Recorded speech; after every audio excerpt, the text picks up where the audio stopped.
জাগমা দুর্গা 2024-এর পুজো পরিক্রমা নিয়ে এই মুহূর্তে চলে এসেছি কাষ্টডাঙ্গা সার্বজনীনে। এবছর তাদের ভাবনা মোবাইল ছাড়াও খেলাধুলোয় ফেরো। দেখে নেব কতটা এগুলো প্রস্তুতি।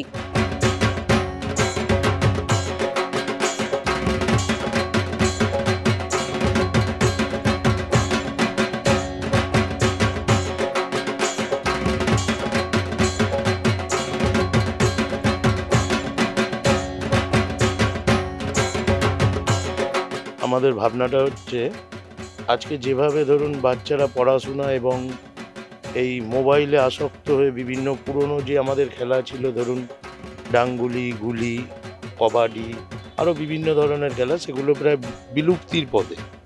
এবার আমরা চাইছি বিভিন্ন জায়গায় যেমন ধরুন আদিবাসী বা এসব নিয়ে কাজ করা হয়, আমরা চাইছি ওই খেলাধুলাগুলোকে যদি পুরনোভাবে আবার তুলে ধরা যায়, সেটা মানুষের ওই বিলুপ্ত খেলাটাকে আবার পুনরায় জাগিয়ে তোলা যায়। তার জন্যই আমরা আমাদের মণ্ডপসজ্জা ওই মোবাইল ছাড়াও খেলাধুলা করো বা খেলাধুলায় ফেরো ওর উপরে চিন্তাভাবনা করে এই ভাবনাটা করেছি।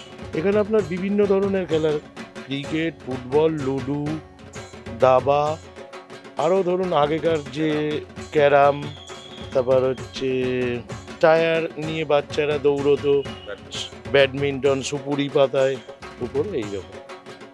না, সাবেকি না, এটা হচ্ছে একটু থিমের টাইপেরই প্রতিমা হচ্ছে। দক্ষিণ চব্বিশ পরগনার জেলার শিরাকোলের অদূর থেকে আমাদের প্রতিমা শিল্পী, ওখান থেকে প্রতিমা আনা হচ্ছে। আজকেই আমাদের প্রতিমা চলে আসবে কিছুক্ষণের মধ্যে এবং আমাদের প্রস্তুতি চলছে। আগামীকাল আমাদের ওপেনিং আছে।